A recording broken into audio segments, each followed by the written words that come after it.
At 5:55 in the morning, long before anyone should be out of bed, Edgar and Allan Poe sat on tall swivel chairs 3 miles apart at the TV studios of New Orleans' 2 top morning shows. At WKEU, the makeup artist for Rise and Shine New Orleans applied layers of greasy gunk onto Edgar's face.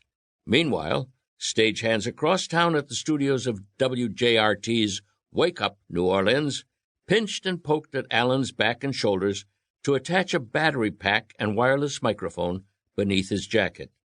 5 minutes to airtime, stage managers shouted at each of the stations.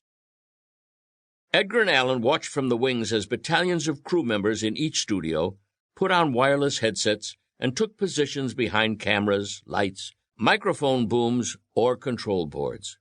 The 2 sound stages became even more hectic when the show's smiling hosts, at WKEU, a man with good hair, at WJRT, a woman with excellent posture, emerged from their dressing rooms.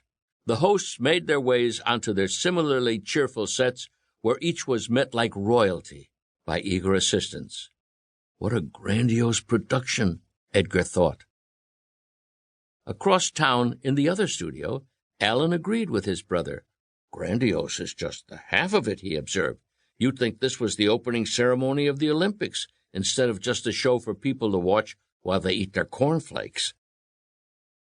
Across town, Edgar chuckled under his breath. Or, if not cornflakes, strawberry pancakes, he added to the psychic conversation. Strawberry pancakes were the boys' favorite. Yum! Allan murmured ravenously. They hadn't eaten breakfast yet. 2 minutes to airtime. Places, everybody. You ready to put on a good show, Edgar? A production assistant at WKEU asked. All set to brighten up New Orleans, Allan? Asked a WJRT assistant. Sure, why not?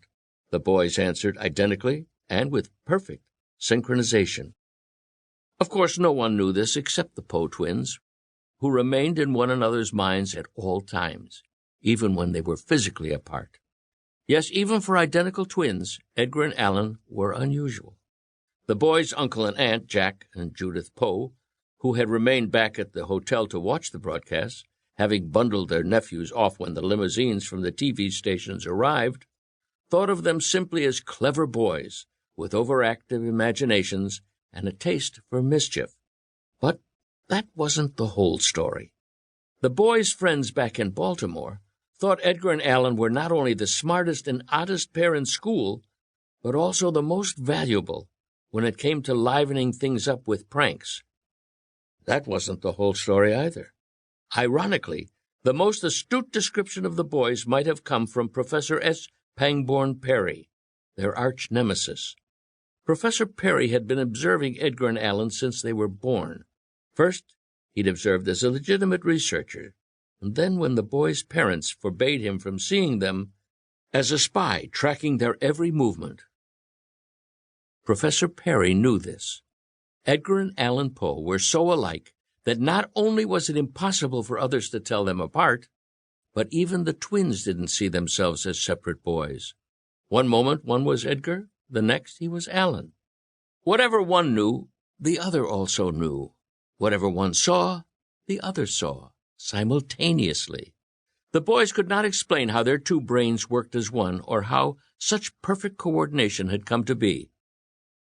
Regardless, this connection ensured that the twins' deductive and imaginative powers exceeded even the high expectations placed on them as descendants and namesakes of one of America's most brilliant 19th century writers.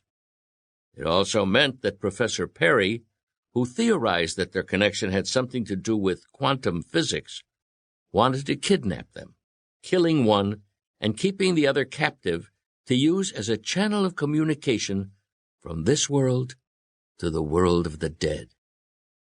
At 6 a.m., a red light glowed atop a TV camera in each of the 2 studios. Recorded theme music blared, and big electronic signs overhead snapped to life reading, On the Air.